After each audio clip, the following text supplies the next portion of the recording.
Today, we're going to reframe the way we think about our identity, your standards, and your becoming season. Because God is not trying to rename you, He's trying to restore you to who He already called you to be. That's why today we're going to be creating what I like to call your MVP statement.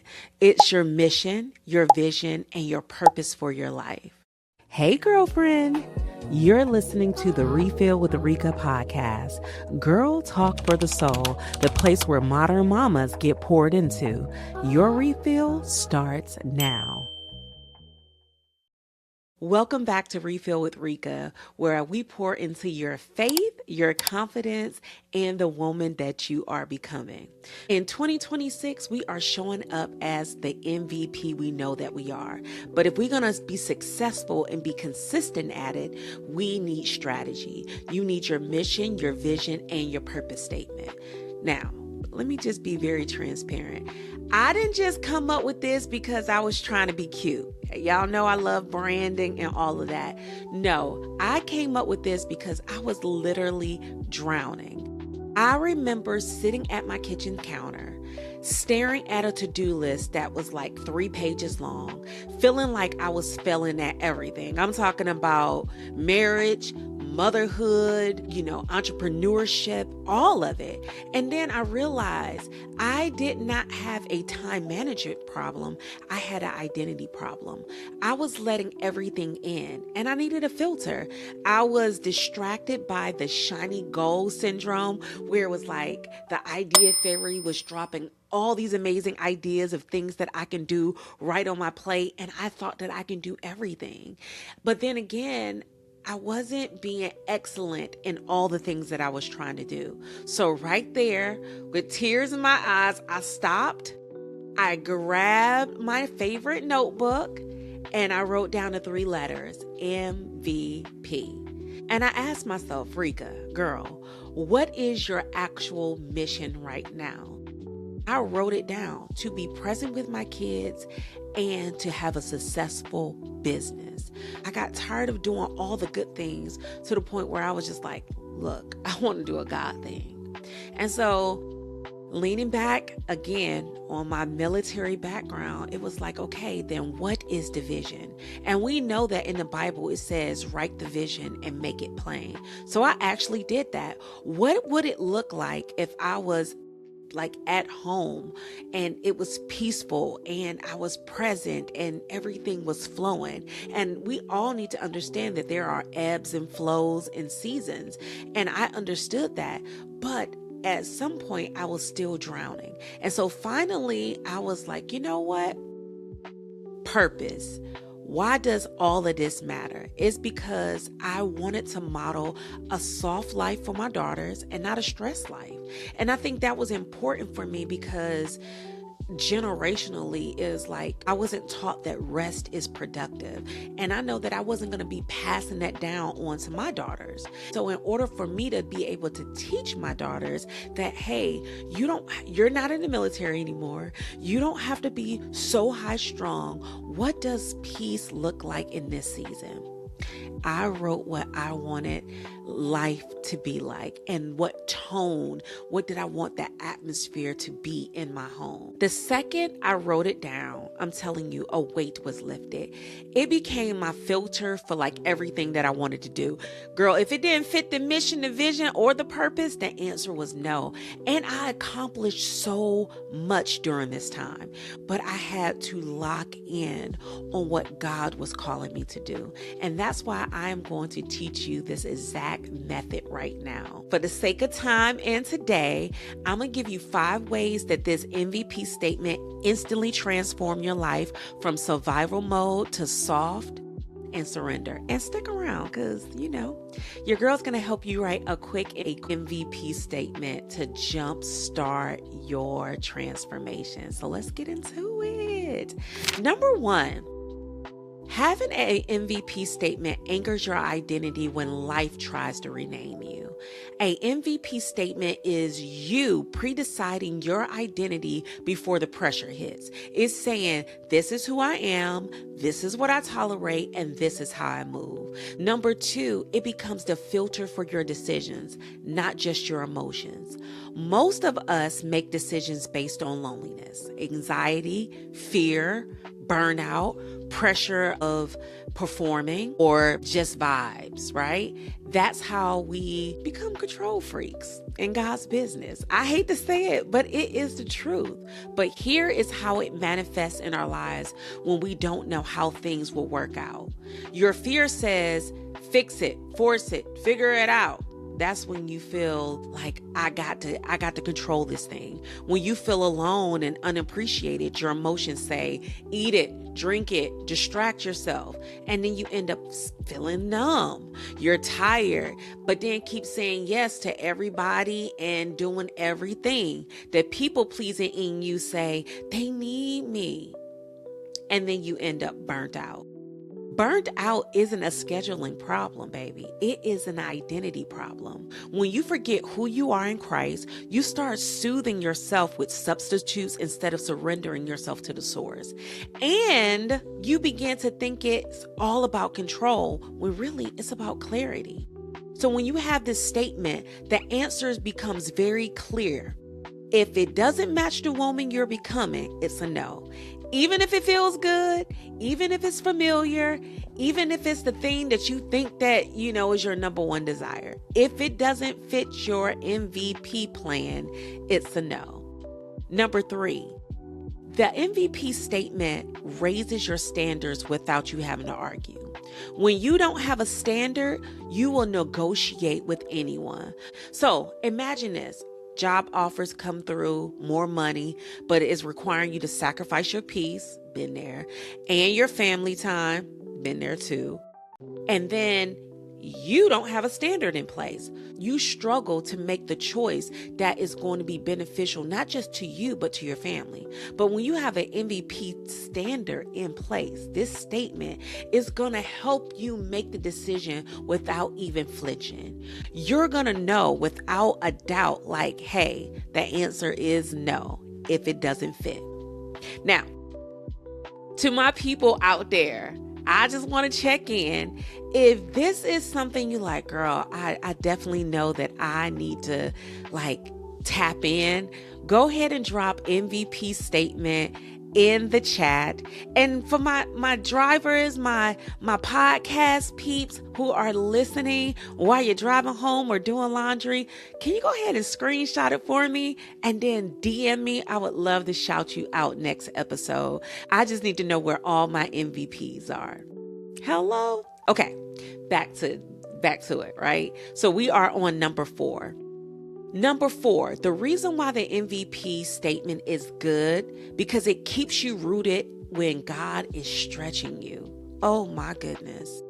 It's something about being stretched by God that will make you feel like, I don't know if I'm on the right path or if this is the thing that I should be doing.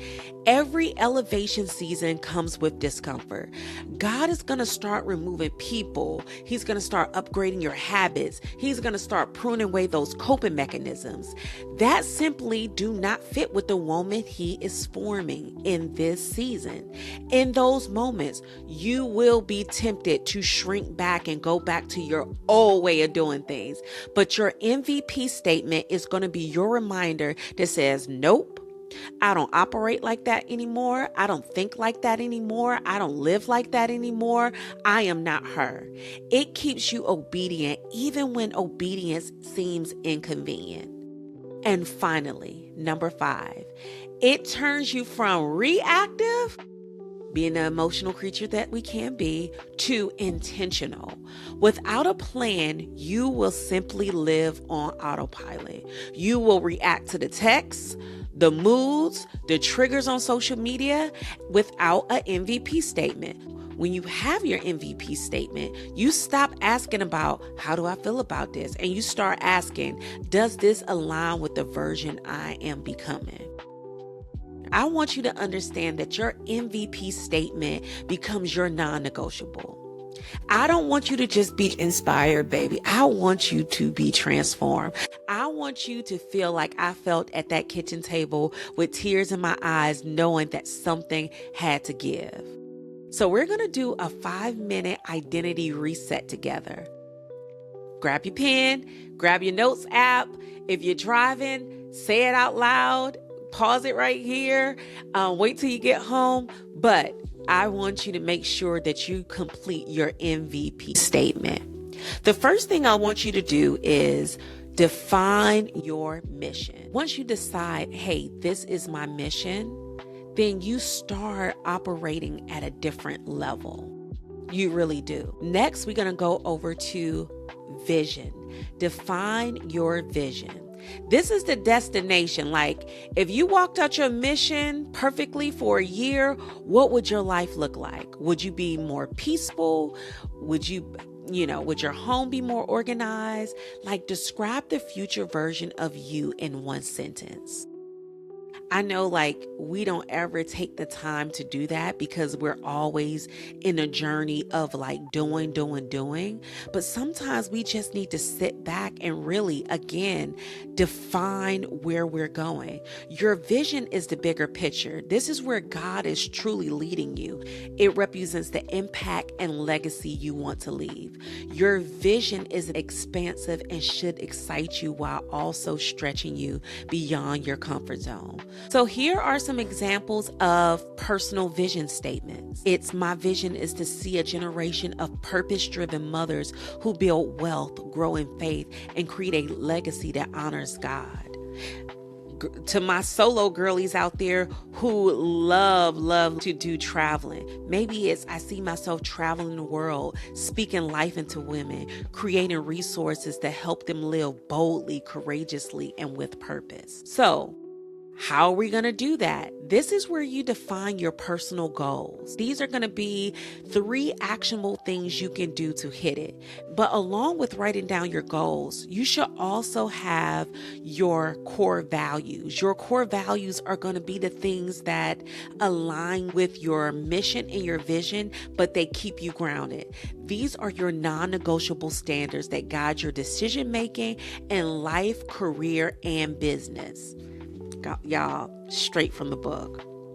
So, some examples of core values could be faith, keeping God at the center of everything I do, integrity, operating in honesty and excellence in business, balance, prioritizing my faith, family, and business without burnout, growth, always learning, evolving, and stepping into new levels, service, helping others through wisdom, mentorship, and generosity. When you align your core values, they begin to be boundaries for you.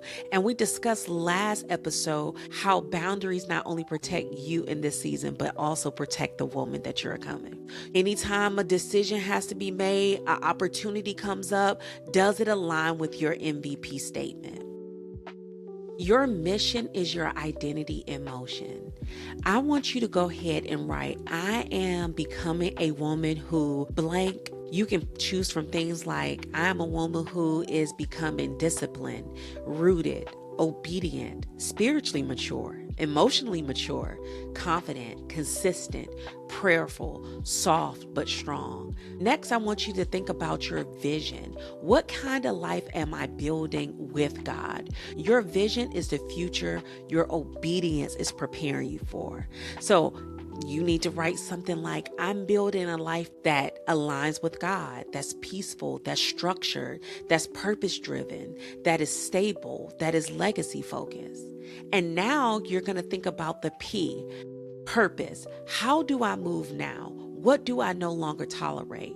Your purpose is how you show up daily in alignment. Maybe it's, I no longer tolerate blank, which could be inconsistency, bare minimum, disobedience, procrastination, toxic communication, self-sabotage. That's a big one, y'all.